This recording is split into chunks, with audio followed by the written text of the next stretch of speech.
പെഹൽഗാം ഭീകരാക്രമണത്തിൽ നടുങ്ങി വിറങ്ങലിച്ചു നിൽക്കുന്ന കശ്മീർ ജനതയ്ക്ക് ആശ്വാസം പകർന്നിരിക്കുകയാണ് പ്രതിപക്ഷ നേതാവ് രാഹുൽ ഗാന്ധിയുടെ ജമ്മു കശ്മീർ സന്ദർശനം. പെഹൽഗാമിലേത് ഭയാനകമായ അവസ്ഥയാണ്. കൊല്ലപ്പെട്ടവരുടെ കുടുംബങ്ങളുടെ ദുഃഖത്തിൽ താനും പങ്കുചേരുന്നുവെന്നും രാഹുൽ ഗാന്ധി പറഞ്ഞു. ഈ ഘട്ടത്തിൽ നമ്മുടെ രാജ്യം ഒറ്റക്കെട്ടായി ചേർന്ന് നിൽക്കുകയാണ് വേണ്ടത്. കശ്മീർ ജനതയെ ഒറ്റപ്പെടുത്തരുതെന്നും രാജ്യമൊന്നാകെ കൂടെയുണ്ടെന്നും അവരെ ഓർമ്മിപ്പിച്ചു. ചിലരെങ്കിലും കശ്മീരി സഹോദരങ്ങളെ അധിക്ഷേപിക്കുന്നത് ശരിയല്ലെന്നും അദ്ദേഹം എടുത്തു പറഞ്ഞു.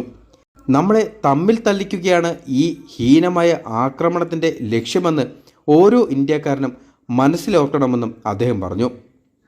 ഇന്ത്യൻ ജനതയെ ഭിന്നിപ്പിക്കുകയാണ് ലക്ഷ്യം. ഓരോ ഇന്ത്യക്കാരനും ഇതിനെ ചെറുക്കണമെന്നും അങ്ങനെയേ ഭീകരതയെ നേരിടാനാകുമെന്നും അദ്ദേഹം കൂട്ടിച്ചേർത്തു.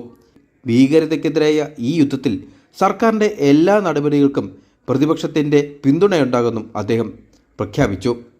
ഭീകരാക്രമണത്തിൽ പരിക്കേറ്റ് ആശുപത്രിയിൽ ചികിത്സയിൽ കഴിയുന്നവരെ അദ്ദേഹം സന്ദർശിച്ചു.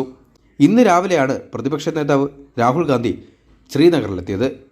മുഖ്യമന്ത്രി ഒമർ അബ്ദുള്ളയുമായി കൂടിക്കാഴ്ച നടത്തിയ അദ്ദേഹം വിവിധ മേഖലകളിൽ പ്രവർത്തിക്കുന്ന നേതാക്കളെയും വിദ്യാർത്ഥികളെയും കണ്ടു.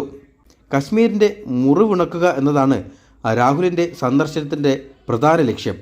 ഒപ്പം ഈ പ്രതിസന്ധി ഘട്ടത്തിൽ കശ്മീർ ജനതയെ ഒറ്റപ്പെട്ടു പോകാൻ അനുവദിക്കില്ലെന്നും അദ്ദേഹത്തിൻ്റെ വാക്കുകളിലുണ്ട്. അദ്ദേഹത്തിൻ്റെ രാഷ്ട്രീയ ജീവിതത്തിലും നിർണായകമായി മാറിയ ഭാരത് ജോഡോ യാത്രയുടെ സമാപനവും കശ്മീരിലായിരുന്നു.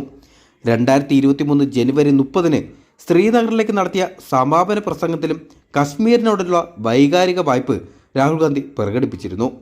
വേദനിക്കുന്ന ജനതയോടൊപ്പം അവർക്കിടയിൽ നിൽക്കുകയെന്ന സന്ദേശമാണ് മണിപ്പൂരിലേതുപോലെ കശ്മീരിലും രാഹുൽ ഗാന്ധി നൽകാൻ ആഗ്രഹിക്കുന്നതെന്ന് കോൺഗ്രസും വിശദീകരിച്ചു.